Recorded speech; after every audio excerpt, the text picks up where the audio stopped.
저는 봉독해드린 마가복음 9장 말씀을 통해서 살아있는 믿음 이와 같은 제목으로 말씀을 전하겠습니다. 성령께서 역사해 주셔서 우리 모두에게 큰 은혜의 시간 되시기를 주의 이름으로 축원드립니다. 예수님이 처음 부활하셔서 제자들을 찾아오셨을 때에 제자들은 놀라운 반 또 두려운 반 어리둥절했을 것입니다. 그러나 눈앞에서 손과 옆구리에 상처를 보여주시고 또 살아계셨을 때 말씀하셨던 내가 먼저 갈릴리로 갈 것이다. 또 사흘 후에 살아나리라. 이 말씀을 상기케 하셨을 때에 주님을 믿지 않을 수가 없었을 것입니다. 그런데 제자 중 한 사람 도마가 그 자리에 없었습니다. 잠시 후 도마가 왔었을 때에 제자들이 주님이 오신 이야기를 이제 전하자 도마는 믿을 수가 없다고 말했습니다. 내가 그 예수의 손에 손을 넣어보고 옆구리에 손을 넣어보지 않고는 그 사실을 믿을 수가 없습니다. 이렇게 말했습니다. 며칠 후 예수님이 다시 신방 오셨습니다. 도마를 만나려고 도마를 찾아오신 것입니다. 네 말대로 네 손가락으로 내 손을 만져보고 내 옆구리를 만져보거라. 그리하여 믿음 없는 자가 되지 말고 믿는 자가 되라. 이렇게 말씀을 하시자 뜨끔했던 도마가 나의 주님이시여 나의 하나님이시니이다. 이렇게 하나님 앞에 큰 소리로 외쳤습니다. 그런데 한 발 늦었습니다. 주님이 이렇게 말씀하십니다. 너는 나를 본고로 믿느냐? 보지 못하고 믿는 자는 더 복이 있도다. 여러분들은 주님 보지 못했지만 오늘 주님 앞에 한 주의 첫 시간 예배하려고 모이셨으니 하나님 앞에 큰 복이 있는 사람이신 줄로 믿습니다. 여러분, 하나님을 기쁘시게 해드리는 것은 믿음입니다. 하나님이 나와 지금 함께 계심을 인정하고 매사에 하나님의 뜻이 무엇인지 헤아리려고 하는 그 마음을 하나님이 아주 소중하게 여기십니다. 세상에 그런 마음이 흔치 않기 때문입니다. 창세기 15장 6절에 보면은 아브라함이 야훼를 믿으니 야훼께서 이를 의로 여기셨다. 이렇게 말씀을 했습니다. 히브리서 11장 6절에는 믿음이 없이는 하나님을 기쁘시게 하지 못하나니 이렇게 말씀을 하셨습니다. 여러분, 믿음이야말로 하나님과의 관계의 첫 출발입니다. 무리를 걸으시고 다가오시는 예수님에게 베드로가 주님 나도 물 위에 걷기를 원합니다. 이렇게 이야기를 할 때 주님이 와라 이렇게 하자 베드로는 풍랑치는 물 위에서 딴 것 보지 않고 주님 바라보고 주님 손을 의지해서 물 위를 함께 걸었습니다. 아, 내가 물 위를 걷다니 나도 놀랄 만한, 스스로도 깜짝 놀랄 만한 그런 일입니다. 나의 능력이 아니었습니다. 주님이 붙잡아 주시고 주님이 보여주셨던 그 모든 것으로 인한 내 마음에 생겨난 믿음이 무리를 걷게 했습니다. 그런데 주님이 옆에 계셨고 또 주님만 의지하면 계속 걸을 수 있었음에도 불구하고 풍랑이 치자 그리고 바람이 불고 파도가 치자 그 파도를 주목하다가 물속으로 가라앉아 버렸습니다. 여러분, 우리가 예수님을 믿는 믿음은 한가로운 믿음이 아닙니다. 이 믿음은 무리를 걷게 해줄 수 있고 여러 환경 가운데서 나로 하여금 전진하게 해주는 능력이 되는 것입니다. 이스라엘 백성이 그 광야 40년 마지막 시간에 요단강 앞에 섰을 때에 그 마지막 관문을 통과하기 위해서 믿음이 있어야 했습니다. 믿음으로 그 요단강이 넘실할 때에 발을 먼저 들여 놓았을 때 물이 갈라지기 시작했던 것입니다. 오늘날 우리 성도들에게 무엇이 필요하겠습니까? 여러분, 돈이 필요하겠습니까? 학력이겠습니까? 우리가 더 많은 지위를 가지고 세상에서 높아지면은 하나님이 더 크게 써주시겠습니까? 그렇지 않습니다. 하나님은 다시 한번 우리에게 믿음을 요구하고 계십니다. 불가능을 가능케 바꿔주시는 하나님의 그 능력을 믿고 의뢰하는 그 한 사람을 오늘도 주님은 기다리고 계십니다. 오늘 본문은 마가복음 9장 첫 절서부터 쭉 연결되어 있습니다. 예수님이 변화산에 오르셨을 때에 12제자 중 3사람만 따라 올라갔습니다. 베드로와 야고보와 요한. 이 3사람만 따라 올라갔고 나머지 9은 산 아래에서 세상 여러 문화들, 세상 사람들, 또 육신의 일락, 이런 여러 가지 것들에 취해서 주님을 따라가는 일을 소홀히 했습니다. 그런데 이들에게 문제가 닥쳐왔고 이들은 그 문제를 해결할 만한 능력이 없습니다. 능력을 잃었던 이 제자들은 하나님이 주시는 능력을 계속 공급받아야 될 기회마저 잃어버리고는 세상의 조롱거리로 전락하고 있었던 그 내용이 오늘 쭉 이어지는 본문의 말씀입니다. 예수님은 이들을 정확하게 파악하십니다. 이 믿음이 없는 세대요. 오늘 우리 주님께서는 믿음이 없음을 한탄하고 계시는 것입니다. 같은 제자이지만 베드로와 야고보와 요한 외에 나머지 9은 산 위에서 하나님의 음성을 듣지 못했고 모세와 엘리야가 이 땅에 내려와서 앞으로 장차 일어날 일에 대해서 이야기하는 것을 놓쳐버렸습니다. 오늘 귀신 들려서 고통당하고 문제를 해결하지 못하고 주님 앞에 엎드린 이 귀신 들린 아이의 아버지에게 주님께서 대단히 중요한 말씀을 하십니다. 23절 말씀에 예수께서 이르시되 할 수 있거든이 무슨 말이냐 믿는 자에게는 능히 하지 못할 일이 없느니라. 지금 너희들이 가지고 있는 모든 이 문제는 믿음의 부재로 인한 상황이다라는 것입니다. 이 비슷한 뉘앙스에 빌립보서 4장 13절은 이렇게 말씀을 합니다. 내게 능력 주시는 자 안에서 내가 모든 것을 할 수 있느니라. 우리가 하나님과 믿음으로 연합되어 있으면은 이 믿음 안에서 능히 하지 못할 일이 없다 말씀하고 있는 것입니다. 신앙생활 가운데 여러 가지 문제를 만나게 될 터이지만 믿음이 그 문제를 넘어서게 합니다. 여러분, 세상은 큰 바위와 같습니다. 믿음으로 극복해야 될 이 세상의 문제들은 그렇게 작고 간단한 문제들이 아닙니다. 그에 비해서 우리들은 연약한 계란과 같습니다.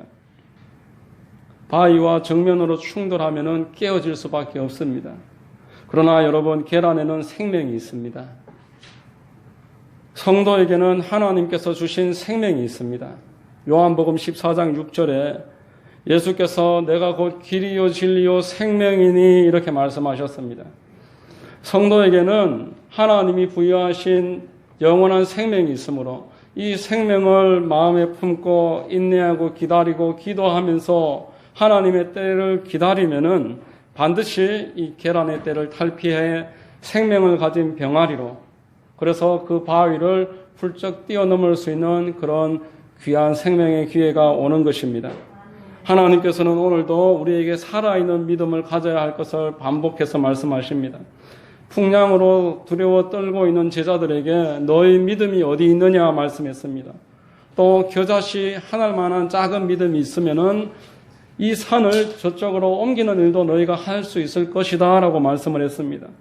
이방 여인 수로보니게의 그 여자가 왔을 때에 그가 끝까지 인내하면서 하나님 앞에 끝까지 도움을 요청하는 모습을 보고 이렇게 큰 믿음을 내가 본 적이 없었노라 칭찬하십니다.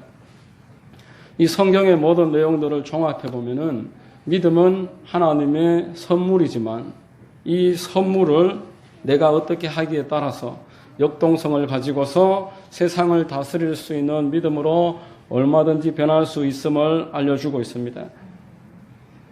오늘 본문 24절 말씀에 곧 그 아이의 아버지가 소리질러 이르되 내가 믿나이다. 나의 믿음 없는 것을 도와주소서. 여러분, 우리가 세상 가운데서 믿음이 충만할 때도 있었지만 그렇지 못할 때도 있습니다. 지금 내가 가진 믿음이 예전처럼 그렇게 충만하지 못하다면, 내가 세상을 감당할 만한 그런 믿음이 지금 부족하다면은 하나님 앞에 나의 믿음 없음을 자인해야 합니다. 물론 전혀 믿음이 없다면은 예수님 앞에 나오지도 않았을 것입니다. 여러분 모두에게는 하나님이 특별히 불러주신 그 믿음이 다 가지고 계십니다. 하나님이 주신 그 믿음이 여러분 모두에게 큰 가능성을 부여하고 있습니다. 그러나 지금은 내가 그 믿음이 이렇게 활발하지 못할 수 있다라는 것입니다. 믿음이 침체된 상황 가운데서 해결책을 찾지 못하고 있을 수 있다는 것입니다. 내 믿음이 지금 이렇게 연약하다면은 오늘 본문에 나오는 아버지처럼 믿음 없는 것을 도와주소서 이렇게 부르짖어 하나님께 기도해야 됩니다. 여러분, 아들이 거품을 흘리고 꼬꾸라져서 귀신에게 휘둘려서 물과 불 속으로 뛰어드는 그 파리에 가는 모습을 지켜보는 부모의 마음이 어떠했겠습니까? 많은 사람이 지금 둘러싸고 있지만 예수님 앞에 무릎 꿇고 엎드려서 소리 질러서 외칩니다. 나의 믿음 없음을 주여 도와주시옵소서. 여러분, 이렇게 우리가 하나님 앞에 지금 내 모습 그대로 무릎 꿇고 하나님 도움을 요청하면서 도움을 구하면은 주님께서는 도와주십니다. 성령은 헬라어로 파라클레테라고 합니다. 보혜사는 파라크르토스이고 성령은 파라클레테인데 도와주는 자다라는 뜻입니다. 여러분, 그리스도인들에게는 세 분의 도와주는 사람이 있습니다. 첫 번째는 예수님입니다. 예수님께서 하늘 보좌 우편에서 지금 여러분들을 위해서 기도하고 계십니다. 그 다음은 성령님입니다. 로마서 8장 26절과 27절에 이와 같이 성령도 우리 연약함을 도우시나니 우리는 마땅히 기도할 바를 알지 못하나 오직 말할 수 없는 탄식으로 우리를 위하여 친히 간구하시니라. 마음을 살피시는 이가 성령의 생각을 아시나니 이는 성령이 하나님의 뜻대로 성도를 위하여 간구하심이니라. 이렇게 예수님이 도와주시고 그 다음에 성령님이 도와주시고 그 다음 세 번째는 자기 자신이 스스로를 돕습니다. 연세중앙교회 그 윤석전 목사님 최신간을 제가 구해서 읽고 있는데 많은 도전을 받았습니다. 그 책의 핵심 주제는 성도는 성령께서 거하시는 성전이다 라는 겁니다. 예수님이 십자가에서 피 흘려 죽으심으로 합법적으로 우리를 사셨습니다. 그리고 성령님께 우리를 이양하셨습니다. 성령님이 우리 심령 가운데 거하셔서 이제 성령님은 우리를 그 마음대로 이끌어 가시고 주장하실 권리를 가지고 계십니다.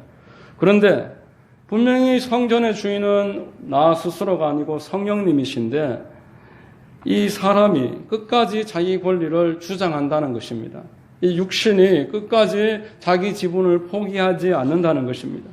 자기가 주인 노릇하고 성령님을 대적합니다. 갈라디아서 5장 16절 말씀에 내가 이르노니 너희는 성령을 따라 행하라. 그리하면 육체의 욕심을 이루지 아니하리라. 육체의 소욕은 성령을 거스르고 성령은 육체를 거스르나니 이 둘이 서로 대적하므로 너희가 원하는 것을 하지 못하게 하려 함이니라.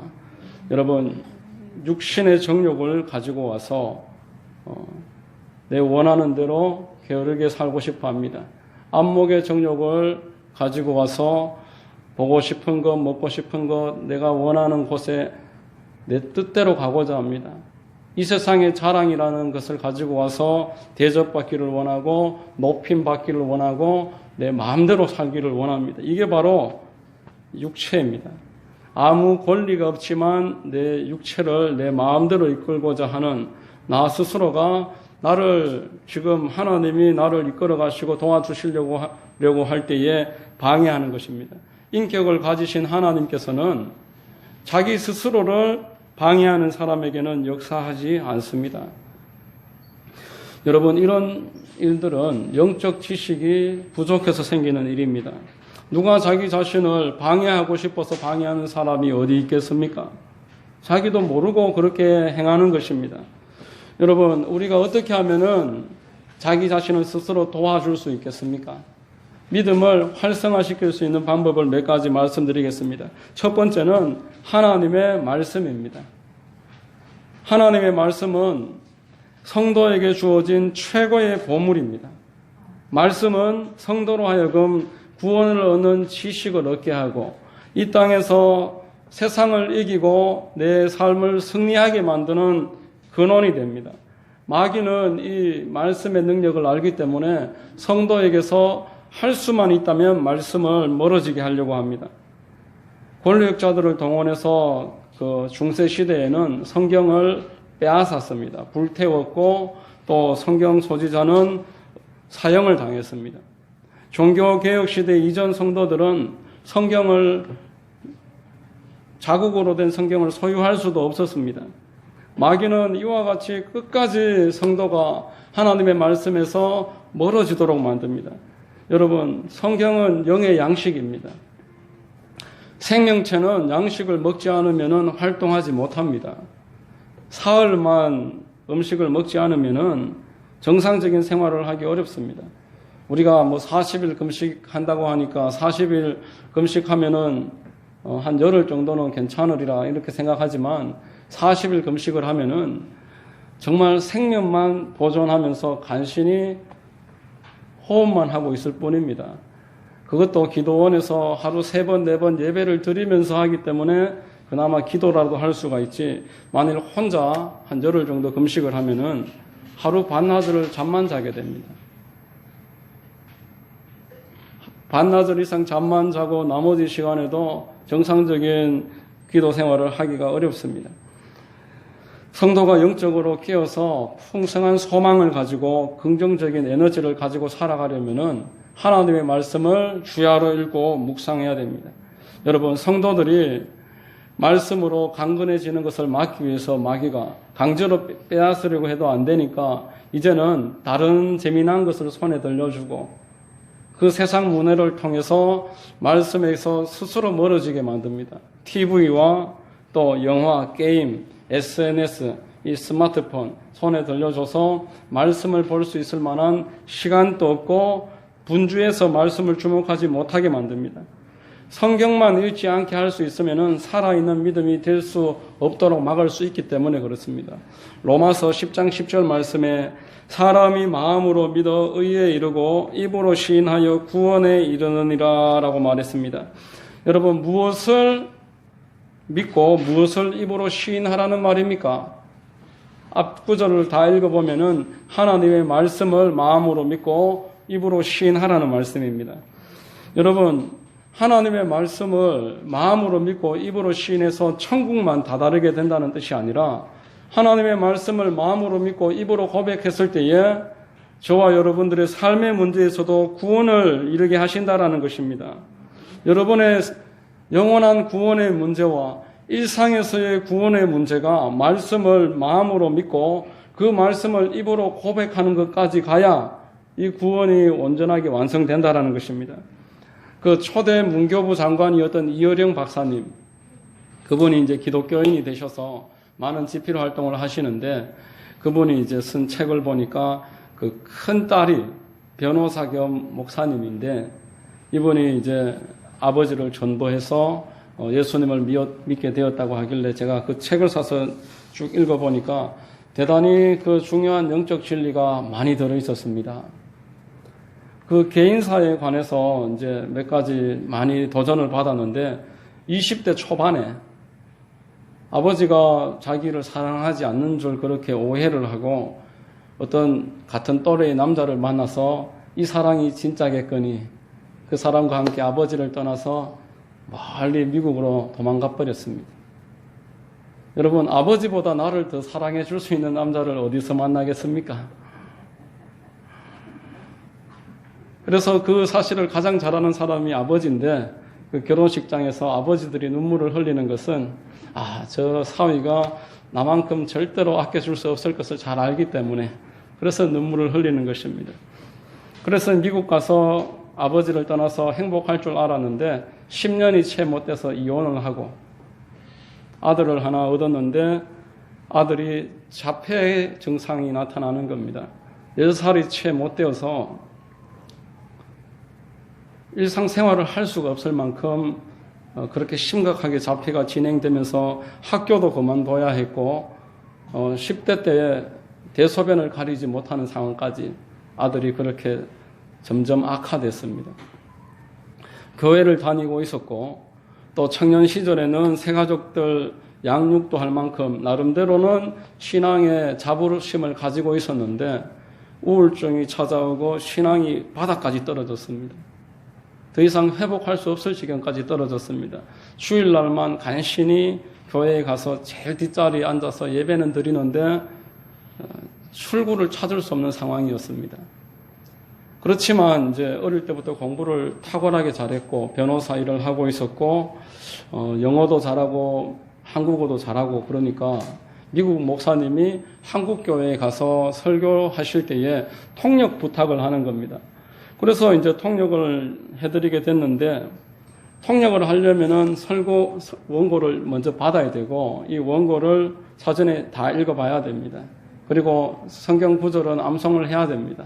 어느 정도는 머릿속으로 다 그릴 수 있을 때 설교도 할 수 있고 통역도 할 수 있는 그 이유 때문에 설교문을 받아서 맨날 며칠 계속 읽고 또 읽고 반복해서 읽는데 놀라운 일이 생겼습니다. 자신이 지금 침체된 것이 환경의 문제가 아니더라라는 것입니다. 성경은 믿음으로 환경을 극복할 수 있으며 세상이 아무리 박해를 해도 믿음 있는 사람은 세상이 감당하지 못한다라고 분명하게 알려주고 있습니다. 성경을 계속 반복해서 읽고 말씀을 암송하는 그 시간 동안에 믿음이 서서히 회복되기 시작하면서 예전처럼 뜨거워졌습니다. 언제 그랬느냐는 듯이 믿음이 활성화되기 시작했습니다. 그 자매의 문제는 하나님의 말씀을 한켠으로 밀어놓고 세상에 몰두하고 있었기 때문에 계속 수렁으로 빠져들어갔던 것입니다. 여러분, 자폐라는 것은 현대의학으로는 사실상 고치기가 어렵습니다. 자폐아들은 그냥 그렇게 지낼 수밖에 없다는 것이 통설입니다. 그런데 10대 초반에 학교를 중퇴해야 했던 그 아들이 서서히 좋아지더니만 17살이 되어서 자폐가 깨끗하게 치유돼 버렸습니다. 17살 때 같이 이제 아들하고 지나가는데 지인이 아들이 참 늠름하네요. 대학생입니까? 그렇게 묻길래 5년 전에 하나님이 이 말을 듣게 하실 것이다 예언해 주셨는데 자폐야 난 지금 같은 또래 수준만 돼도 좋겠습니다. 무슨 대학생처럼 늠름해 보이겠습니까? 그런 것은 필요 없고 그냥 남들처럼만 살게 해주십시오. 그렇게 하나님 주시는 말씀을 받았던 기억이 있었는데 실제로 17살이 되어서 같이 다니면서 아들이 참 늠름하고 멋있는데 대학생입니까? 그렇게 이제 본인이 믿음이 완전하게 새로워지고 그것을 유영 박사가 보면서 딸의 고통을 다 확인을 했으니까 그리고 그 믿음을 눈으로 자기가 직접 봤으니까 믿음을 갖게 되고 그리스도 안으로 들어왔다. 그 놀라운 감정이었습니다. 여러분, 로마서 10장 17절도 같은 내용입니다. 믿음은 들음에서 나며 들음은 그리스도의 말씀으로 말미암았느니라. 성경을 소리내서 읽으면 누가 제일 먼저 듣습니까? 성경을 내가 소리내서 읽어도 다른 사람은 귀 기울여 듣지 않을 수도 있고 그런데 나 자신은 내가 성경을 읽으면 가장 먼저 듣습니다. 유기성 목사님이 오래전인데 이렇게 간증하시는 것을 들어봤습니다. 강대상 위에 올라오는 것이 나를 얼마나 믿음 있게 만들어주는지 모릅니다. 주일날 이 강대상 위에 올라오기 위해서 이 설교 원고를 얼마나 많이 읽겠습니까? 소리내서 읽고 또 읽고 계속 읽습니다. 자기 믿음이 그만큼 충천해졌다라는 겁니다. 제가 개인적으로 이재철 목사님을 참 존경하는데 그 목사님이 39살에 이제 거듭나고 신학교에 들어갔습니다. 왜 자기가 신학교에 들어갔고 하나님이 자신을 신학교에 39살에 보냈냐 하니까 나 같은 사람이 하나님의 말씀에 이렇게 스스로 매지 않으면은 내가 다시 타락할 수밖에 없을 것이다.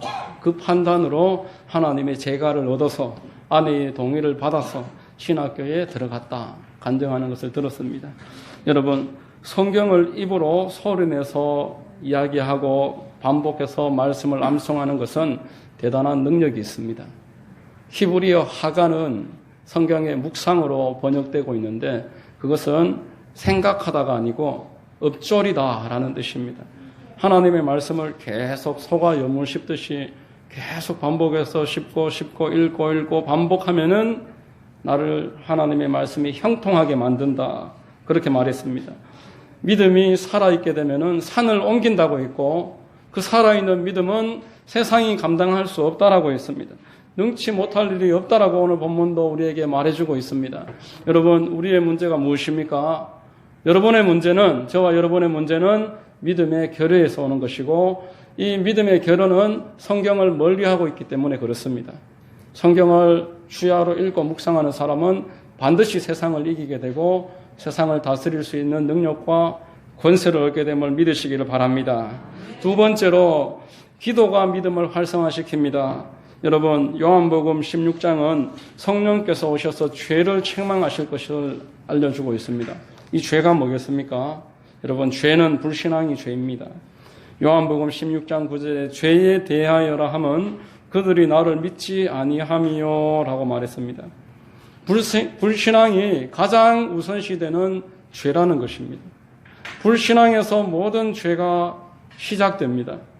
그러므로 우리가 믿음 없음을 철저하게 회개해야 하는 것입니다. 전심으로 회개해야 할 만한 중요한 문제는 나의 지금 믿음 없음입니다. 믿음은 저절로 자라겠거니 여기지 말고 이 믿음 없음을 회개하고 하나님 앞에 무엇이 문제인지 묻고 기도하면은 하나님이 회개해야 할 내용들을 가르쳐 주십니다. 회개하지 않고 있는 이 죄가 하나님과 여러분 사이를 가로막아서 여러분이 일정 수준에서 더 이상 믿음이 자라지 못하게 가로막고 있는 것입니다. 이사야서 1장 15절 말씀에 너희가 손을 펼 때에 내가 내 눈을 너희에게서 가리고 너희가 많이 기도할지라도 내가 듣지 아니하리니 이는 너희 손에 피가 가득함이라 이렇게 말했습니다. 이어 16절에 보면은 너희는 스스로 씻으며 스스로 깨끗하게 하여 내 목전에서 너희 악한 행실을 버리며 행악을 거치고 라고 말씀합니다. 여러분, 죄를 버리고 스스로 깨끗하게 되어야 합니다. 어떤 죄라도 하나님 앞에 회개하면은 하나님이 그 죄들을 다 용서하십니다. 이사야서 1장 18절 같이 한번 읽어보겠습니다. 야훼께서 말씀하시되 오라 우리가 서로 변론하자. 너희의 죄가 주홍같을지라도 나같이 헤어질 것이요 진홍같이 붉을지라도 양털같이 희게 되리라. 아멘. 본문에 나오는 이 아버지처럼 주여 나의 믿음 없음을 도와주시옵소서. 내가 회개해야 될 것이 무엇인지 생각나게 하시고 회개하게 하여 주옵소서. 하나님 앞에 나와서 엎드려서 기도하면은 하나님이 하나하나 그때부터 해결해 주십니다. 이 아버지가 떠나고 제자들이 예수님 옆에 와서 묻습니다. 우리가 믿음이 떨어진 이유가 무엇입니까? 우리는 왜 이 문제를 해결하지 못했습니까? 예수님이 이렇게 대답하십니다. 이르시되 기도 외에 다른 것으로는 이런 종류가 나갈 수 없느니라. 너희가 기도해야 될 때 기도하지 않고 내가 내 제자들 다 데리고 산에 오르려고 할 때에 야고보와 요한과 베드로 외에는 산 아래에서 세상과 짝하고 있지 않았느냐. 기도 외에는 이런 유가 나갈 수가 없느니라. 너희가 기도하지 않아서 세상의 조롱거리가 되었느니라. 이렇게 말씀하시는 것입니다. 여러분, 말씀과 기도만이 우리의 당면한 문제를 해결할 수 있습니다. 여러분, 말씀과 기도만이 우리를 거룩하게 만들고 우리의 영혼의 때를 지켜주는 것입니다.